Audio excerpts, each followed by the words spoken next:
So what are some theories on how chelation work?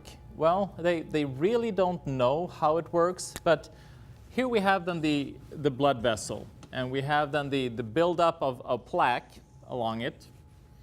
And as you have more and more buildup, then all of a sudden you have this narrowing, and then all of a sudden the blood can't move through.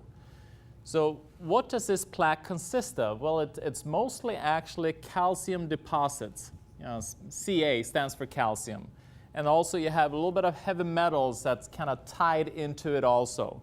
And one of the theories is then, since EDTA, which is the chemical within chelation therapy, that it then binds to the calcium, pulls it, kind of rips it off, and then makes it into some kind of a liquid substance and move it out. And thus then you're then reducing the calcium deposit, you're reducing the plaque. Another theory is, which is probably the more likely theory, you have the EDTA, and as I said, it binds very heavily to chemicals, to metals such as lead and cadmium. And these heavy metals, they are very inflammatory in nature. So whenever they pass through the bloodstream, they create inflammation. And inflammation is just inflame, flame being hot, burning, a flame. So it creates that inflammatory process in the body in order to be able to soothe that, because they don't want the body doesn't want a blood vessel to break, obviously. So it soothes it by putting this plaque on in order to be able to protect that blood vessel from breaking. So EDTA then will bind to the metals. It's a chelating agent, which means it works kind of like a claw, so it just kind of binds to it, grabs it, and then carries it out of the system. So it binds to the metals, and because it does that, it will then reduce the amount of oxidating material, like the metals. So reduce that floating in the bloodstream, and will then reduce the inflammation in the blood vessels, so it doesn't need all this plaque, and this plaque then can just step by step then move away. Another part of the theory is which actually fits very well along with that, is that you have enzymes in the body. Enzymes are known as the workers of the body. They are the ones that repair tissue.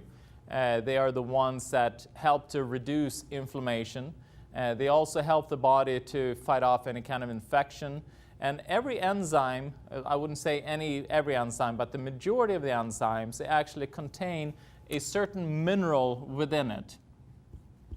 So they create this mineral compound, and if we are deficient in a certain mineral, then this mineral can actually be replaced by a metal, because the body still wants to produce these enzymes, and these enzymes that helps then to reduce inflammation along blood vessels.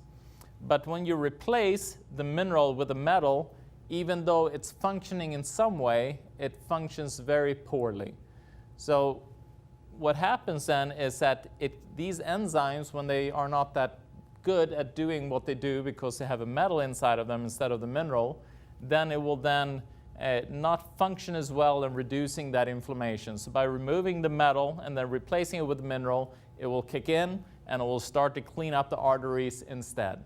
In 2007, it was estimated that 111,000 people used chelation therapy to treat heart disease and other diseases. Because of massive amounts of anecdotal reports from people receiving chelation, a couple of agencies co-sponsored a 10-year placebo-controlled double-blind study that included 1,708 participants aged 50 years and older who had suffered a prior heart attack. Its purpose was to test whether EDTA chelation therapy and/or high-dose vitamin therapy is effective for treating coronary heart disease. The study concluded that the therapy offered a significant reduced risk of subsequent cardiovascular events such as heart attack, stroke, hospitalization for angina, or coronary revascularization or death from any cause.